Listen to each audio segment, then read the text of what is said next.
A pergunta que não quer calar: será que ainda dá para migrar para UX Design em 2024? Ou as portas se fecharam de uma vez por todas e quem quer migrar hoje talvez não consiga? Muito prazer, eu sou a Thaís, eu sou UX Designer. Migrei para a área há uns 3 anos e meio. Hoje eu sou fundadora também aqui do UX para Elas e ajudo mulheres que desejam migrar para essa área e se sentem aí um pouco perdidas nesse processo. E no vídeo de hoje eu quero falar um pouco sobre o mercado de UX Design. Eu quero trazer uma nova visão para quem deseja migrar e mais do que isso, eu quero trazer pontos importantes que vão te ajudar nesse processo. Então, se você quer migrar e já está há um bom tempo procurando, ou você que caiu de paraquedas agora nesse universo de UX Design e se sentiu interessado em entrar para a área, eu quero trazer alguns pontos importantes para te ajudar nesse processo, porque sim, nesse 1 ano e meio, muita coisa mudou. Antes de tudo, eu quero te trazer um panorama do mercado de tecnologia, né? O que tem acontecido, como que está hoje e principalmente essas principais mudanças aí ao longo desses quase 2 anos, né, que é desde quando a pandemia deu uma cessada. Desde o ano passado, o mercado de tecnologia ele passou por muitas mudanças e nós presenciamos a onda de layoffs, que foi algo presente na vida de muita gente. Então, empresas grandes passaram pela onda de layoffs, quem dirá as empresas pequenas. E aí, falando em layoff, né, e falando em todas essas mudanças, né, a gente percebe que o mercado de tecnologia, ele mudou na pandemia, então houve um boom, muita gente conseguiu enxergar essa necessidade de desenvolvimento, a parte de UX ficou mais evidente também, então pessoas que não faziam a menor ideia do que era o UX design passaram a conhecer a área e ficaram encantadas com a área, e aí automaticamente houve uma demanda muito grande de funcionários, houve uma contratação gigantesca, só que a conta chegou depois. E aí algumas empresas buscaram economizar, porque aí tudo se estabilizou. Muitas empresas optaram pelo layoff, outras não optaram pelo layoff, mas houve alguma mudança ali dentro da empresa, da própria empresa. E hoje a gente percebe que as contratações elas estão muito focadas em pessoas mais generalistas, pessoas com maior experiência, pessoas que realmente mostram ali uma maturidade dentro da área e os salários também deram uma alterada. E aí toda essa onda, né, que a gente vê acontecendo mostra o quanto a área de tecnologia, ela sim, ela passa por mudanças e isso não é algo novo dentro do mercado. É algo que acontece há muitos e muitos e muitos anos. Eu quero te mostrar aqui um pouco, uma breve linha do tempo, como tudo mudou. E como vocês podem ver aqui em 1960, eu trouxe a partir deste momento, quando já tinha uma leve interação dos seres humanos com os computadores. Só que não eram todas as pessoas que tinham acesso, né? Todas as pessoas que usavam os computadores como é hoje em dia na nossa casa. E essas interações eram por linhas de comando. Então, essa interface que você está vendo aqui, no caso, ela não existia. Em 1970, foi criado o Graphical User Interface. Essa forma de interação, ela passou a ser um pouco mais intuitiva, então tinha algumas janelas, mas ainda assim, não era isso aqui que a gente está vendo hoje. Em 1990, a gente teve o início ali da Web 1.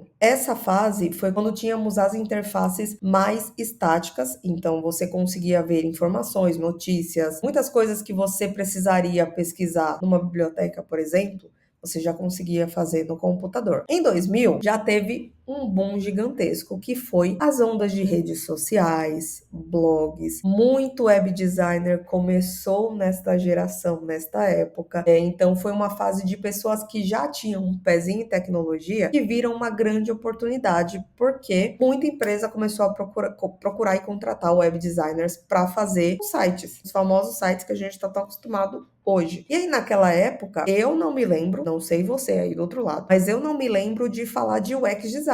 E já existia a área, tá? Aqui nós conhecemos os famosos web designers. E aí, em 2010, surgiu a geração Web 3, que é basicamente o que temos hoje, né? E conforme vai passando o tempo, você vai percebendo essa evolução, inclusive, das inteligências artificiais. E aí, falando tudo isso, né? Falei sobre tecnologia e essa nossa interação com o mundo digital, onde de fato o UX entra nisso. Para falar de UX, antes de mais nada, eu queria trazer uma visão visão sobre design, e é uma palavra muito pouco usada e é uma palavra muito interligada com o UX nesse sentido. Então, eu trouxe aqui uma definição de design vindo do dicionário, então é de acordo com o dicionário. Então, design é uma concepção de um produto, é um desenho industrial, desenho de produto, programação visual, é uma desenha, forma de ponto de vista estético e utilitário, e representação de objetos executada para fins científicos, técnicos, industriais e ornamentais. Aí eu gosto sempre de trazer frisado a palavra utilitário, né? Quando a gente pensa em design, então fazer o design de algo, a gente sempre pensa em qual problema a gente vai resolver. Então, design não é somente visual, não é somente deixar as coisas bonitas para as pessoas, mas antes de ser bonito, isso precisa ser útil. E aí, se você for parar para pegar a história do design mesmo, você vai ver que o design ele surgiu muito antes disso, ele surgiu na Revolução Industrial, no século XVIII. E se você for realmente parar para ver e analisar design como ele é de fato, ele está presente na vida das pessoas de um modo geral em tudo. A caneta que você escreve, então se você está escrevendo aí num caderninho na sua caneta, tem design atrás disso. Na cadeira que você está sentada, então onde você está sentada, por exemplo, tem design por trás disso. Essa forma da gente estar se comunicando aqui, sim, tem design por trás disso. Então, o design, ele está muito além da interface que você está mexendo, ou do jogo que você está jogando, ou da televisão que você está assistindo, ou até mesmo da comunicação de uma marca para o seu público, né? O design, ele está por trás de muitas coisas. Eu até arrisco dizer que praticamente todas, porque sempre que há uma necessidade de um ser humano, de um problema, o design ele entra ali para resolver aquele problema, né, e trazer uma solução mais adequada para as pessoas. E aí, quando a gente fala de design, a gente junta com o UX, que significa experiência do usuário. Eu gosto muito dessa frase que eu li no livro Princípios de UX do Daniel Furtado, para sempre a gente se lembrar, nunca se esquecer que o planeta não começou a fazer isso quando inventaram o iPhone. Então, o UX design ele não surgiu quando o iPhone ele foi lançado. Muito pelo contrário. O UX, a experiência das pessoas com algo, ela surge desde quando as pessoas interagem com coisas ou interagem entre si. Então, eu acho que essa é uma visão, para mim, mais importante e fundamental para a gente realmente entender como a gente pode atuar dentro do UX, não ficar limitado somente nesse mercado aqueceu de fato, que é o digital, que são aplicativos, interfaces, sim, isso é super válido, mas tem muita oportunidade por aí e é por isso que eu tô aqui tentando te trazer essa visão hoje. E aí, falando em migração de carreira, depois de tudo isso, de fato, como migrar para UX design hoje? Quando alguém vem me perguntar sobre a área, eu gosto sempre de fazer a pessoa refletir de o porquê que ela está decidindo migrar para o UX design. Então, essa pergunta é a pergunta que eu te faço hoje. O que de fato te faz migrar para UX design hoje? É salário? É oportunidade? É o home office, né? A liberdade de trabalhar de casa ou de qualquer outro lugar do mundo? É ter mais liberdade? Então, home office nem é o problema, mas ter um pouco mais de liberdade, né? Por não ser um trabalho tão convencional como os demais. Pensa em tudo isso, né? Anota os seus porquês. E aí eu quero te trazer uma outra reflexão. E o UX design, por mais que ele pareça ser uma área que te dá liberdade, sim, pode te dar a possibilidade de trabalhar de casa, sim, mas antes de tudo isso, é uma área como qualquer outra. Tem os seus esforços, tem as suas dificuldades, tem um processo que você precisa seguir, tem uma base que você precisa aprender também. Então, não é simplesmente chegar lá, montar uma tela bacana, não ter um pensamento crítico de por que a tela é do jeito que é, por que o botão tá daquele jeito, do jeito que tá, por que aquela arquitetura montada realmente é daquele jeito. A gente precisa entender que tirar esse estereótipo de que o UX é simplesmente sentar e criar uma tela bonita e começar a pensar que existe sim um por trás de como o UX surgiu, por que ele é importante,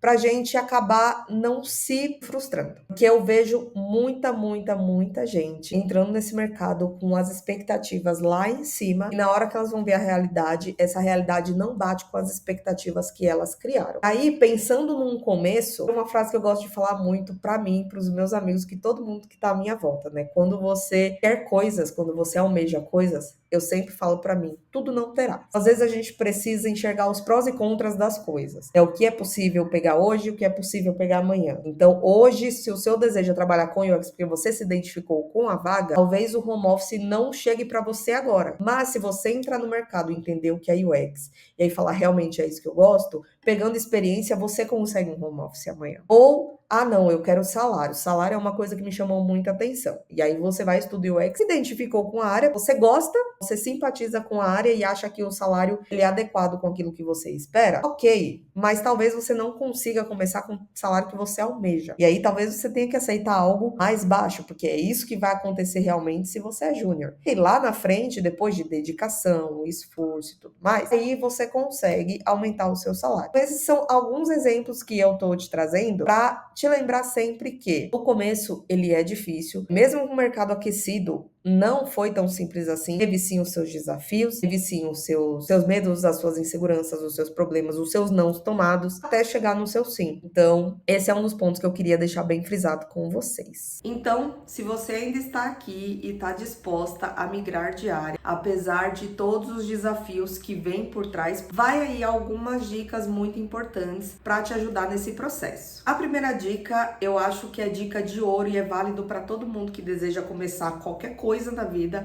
tenha claro os seus porquês. Quando a gente decide fazer algo na nossa vida, tudo que a gente faz vem com os seus prós e os seus contras. Tem o seu lado positivo e tem o seu lado negativo. E migrar para UX Design, apesar de a gente escutar muitos pontos positivos, porque sim, eles têm, tem também os seus contras, então tem muitos lados desafiadores em todo esse processo. Quando você tem muito claro por que você deseja entrar para UX, você consegue passar por cima de todos esses desafios. Um outro ponto que parece muito óbvio, mas eu vejo uma galera por aí pulando essas etapas, que é comece exatamente pelo começo. Muita gente me pergunta, Thaís, como que eu começo? Por onde que eu começo? Eu acho que 90% das minhas mensagens e perguntas de pessoas que vêm falar comigo é exatamente por onde que eu começo. E aí eu quero te trazer um óbvio que parece não tão óbvio assim, que é pelo começo. Então, quando você não sabe sobre algo, o que você vai fazer? Você vai pesquisar por trás, como que começou, como tudo começou. Por que o UX é UX? Começou com Don Norman? Veio antes de Don Norman? Design. Você sabe exatamente o que é design, a história do design, como que o design começou? Quando a gente faz faculdade, na faculdade a gente tem um período para entender a teoria de tudo. Parece chato, é maçante, tem muita história, mas é tão importante você saber o porquê das coisas. No operacional, a gente não usa essas coisas, mas tem muitos porquês que ficam pairando na nossa cabeça, que ficam muito mais claros quando a gente tem ideia de por que as coisas são como elas são, sabe? Eu vejo muita gente com muito talento, a pessoa, inclusive, ela consegue atuar bem em UX, mas ela não se aprofunda mais porque falta uma base, falta mentes críticas nesse mercado. Então, eu aconselho muito, faça cursos, veja vídeos no YouTube, veja conteúdos na internet, leia artigos, mas não exclua de forma alguma entender a base. Entenda a base, leia livros que falem sobre fundamentos de UX, fundamentos de design. Entenda esse por trás, que eu te garanto que você vai ter muito mais eficácia no seu trabalho, no seu dia a dia, do que simplesmente pegando só o superficial, porque a gente não consegue postar tudo aqui na internet, né, minha gente? E pegando nessa linha aí de procurar conteúdos e tudo mais, tenha sede de aprender. Não se contente com 3 artigos que você lê por dia, ou eu vou ler uma página por dia de um livro, eu vou só fazer esse curso aqui, pronto e acabou. Não faça isso.